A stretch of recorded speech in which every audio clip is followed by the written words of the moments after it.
হায়াত হায়াত এমন একটা জিনিস যেটা অনেক মূল্য। আমাদের হায়াত কেমনে কাটে এটা একটা দৃষ্টান্ত। আল্লাহ যখন বিড়ালকে বলল তোমার হায়াত 15 বছর, তখন বিড়াল জিজ্ঞেস করলো, ইয়া আল্লাহ, আমার কাজ কি হবে? আল্লাহ বলল, তুমি মানুষের আশেপাশে থাকবে। তখন বিড়াল বলল, আল্লাহ, আমি এতদিন বাঁচতে চাই না, আমাকে 10 বছর দেওয়া হোক। সেটাই মঞ্জুর করা হলো। কুকুরকে যখন বলল তোমার হায়াত 20 বছর, তখন কুকুর জিজ্ঞেস করলো, ইয়া আল্লাহ, আমার কাজ কি হবে? আল্লাহ বলল, তুমি মানুষের ধারে ধারে যাবে, খুঁজবে। তখন কুকুরটি বলল, আল্লাহ, আমি এতদিন বাঁচতে চাই না, আমাকে 15 বছর দেওয়া হোক। সেটাই মঞ্জুর করা হলো।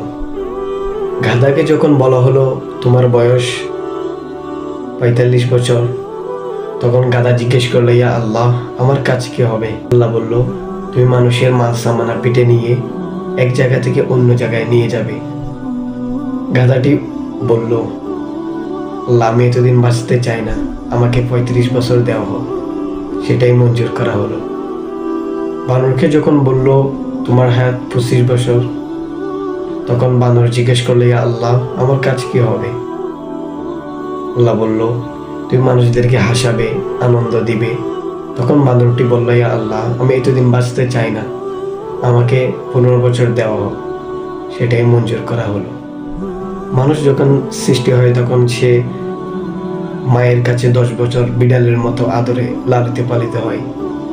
তারপর যখন 10 বছর পার হয়, কুকুরের মতো সে এক জায়গা থেকে অন্য জায়গায় এলেম অর্জন করে। যখন তার বয়স 25 পার হয়, তখন সে গাধার মতো পরিবারের বোঝা পিঠে নিয়ে এক জায়গা থেকে অন্য জায়গায় দৌড়ায়।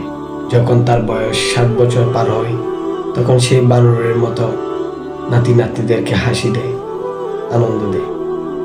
তারপর হঠাৎ একজন আসি বলে, তোমার সময় শেষ, চলে এসো। তখন সে 2 চক্ষু বন্ধ করে মায়ের দুনিয়াটা ত্যাগ করে।